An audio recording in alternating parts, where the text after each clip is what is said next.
Alright, let me get the Pimax crystal on. Welcome back to the channel. We are ready to fly over the LaGuardia.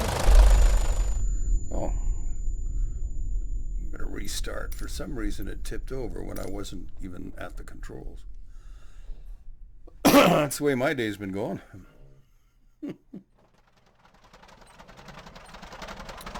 Okay.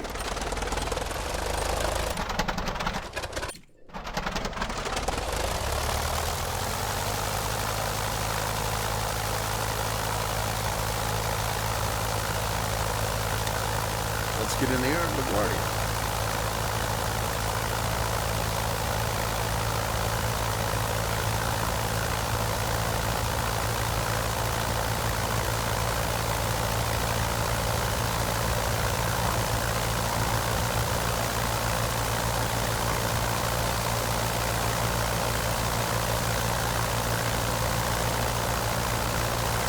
We're in the Curtis jetty just for fun, but what we're really looking at here today is enhanced photogrammetry.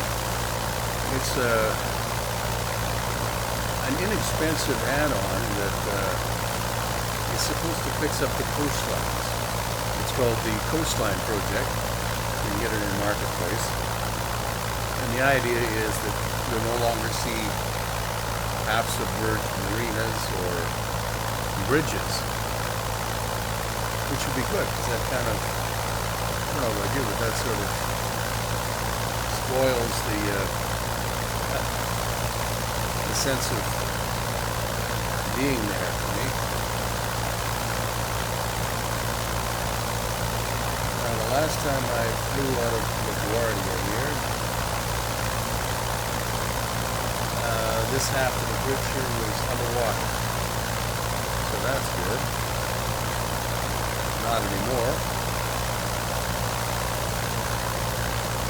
Makes me happy. Let's just fly along the coastline at a fairly low altitude.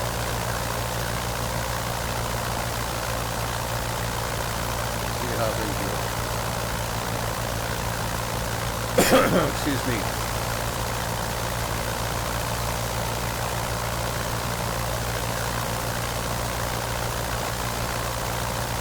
I don't know if you can see it on the video, but there's this really nice shimmering effect from the exhaust of the engine, maybe from lubricant. A lot of the old aircraft engines use castor oil, and they have a tendency to smoke and wreak havoc with the pilot's bowels after an hour of flying. We're generally ready to get down and find a bathroom.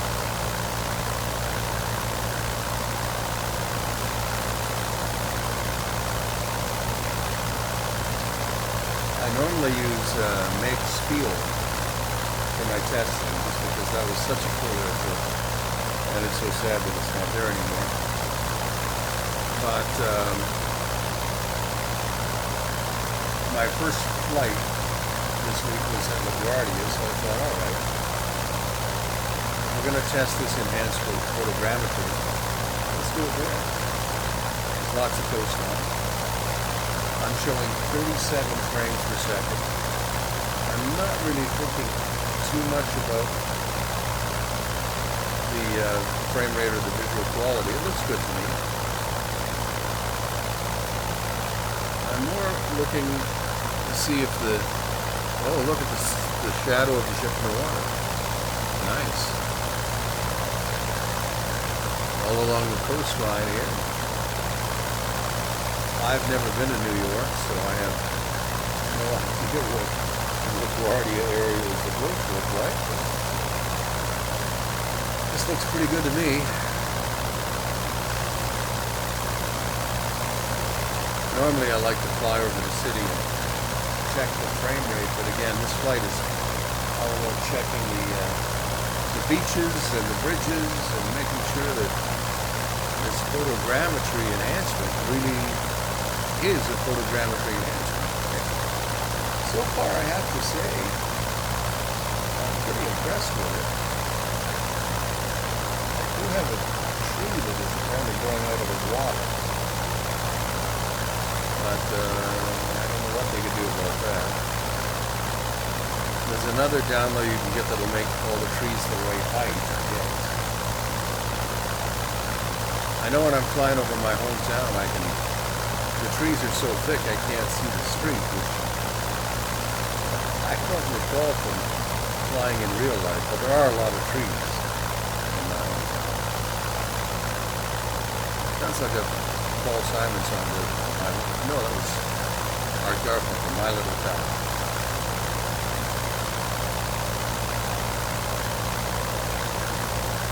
Way back in the day.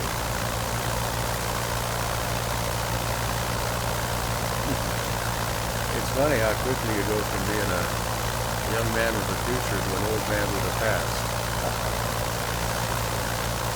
It catches up to you.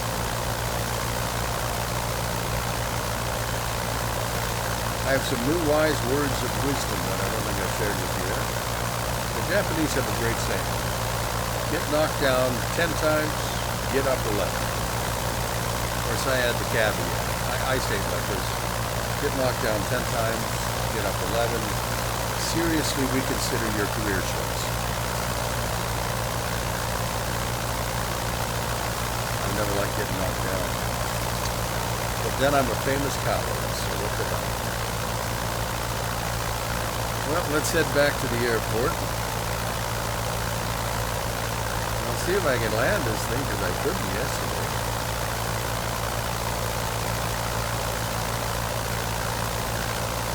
It doesn't trim really well, you know, the Jenny.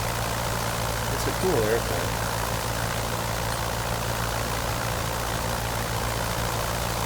But I'm having a little trouble trimming it. Oh, that's better.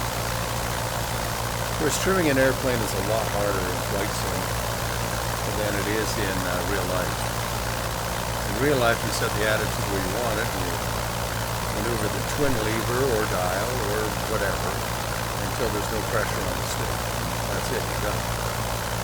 That's why I so wish for force feedback sticks in flight simulator.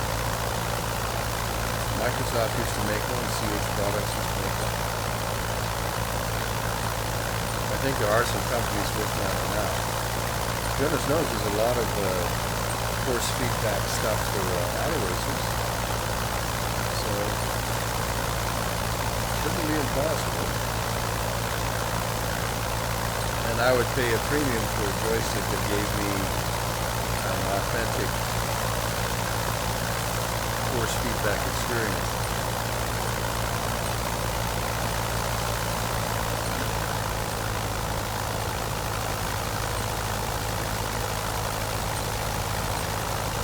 I don't know if you can see the shimmering of the exhaust, but you can see the rocker arms, which are exposed on the Ox 5 engine, which is what I believe the Jenny had. Boy, thousands of these were sold after the war to aviators who thought they could make a living flying around and selling people rides at $5 a pop in somebody's fuel. And sometimes they did.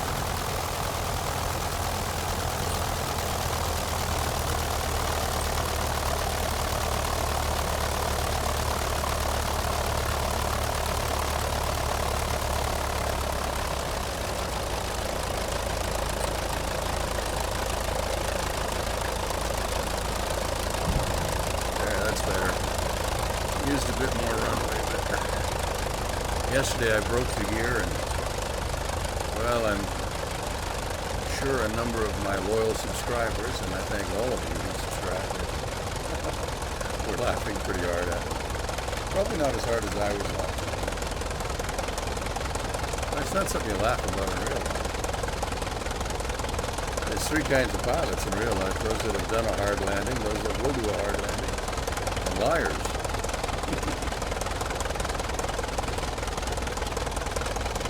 Well, we'll just hold the stick back to keep the tail down and park it somewhere around here. It really matters where. They love us here. We can park it. Oop, don't want to hit any lights.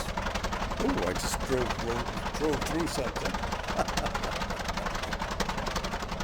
Yeah, most of my flying was done at the small airports in the airlines. I can't claim to be any kind of an expert on flying out of big airports. Actually, I don't think I'd claim to be an expert really about anything in aviation. I just enjoy it a lot. And I enjoy sharing my VR hobby with you, and I hope all of you enjoy watching. And if you do, it'd be nice if you hit the like button. Maybe even subscribe if I dare hope for that. So what's my conclusion? This enhanced photogrammetry. Well, with this short flight, I saw definite improvement in the coastline around the LaGuardia area in New York. Stuff that had been underwater was no longer there. I did still see a tree that was kind of planted out in the water,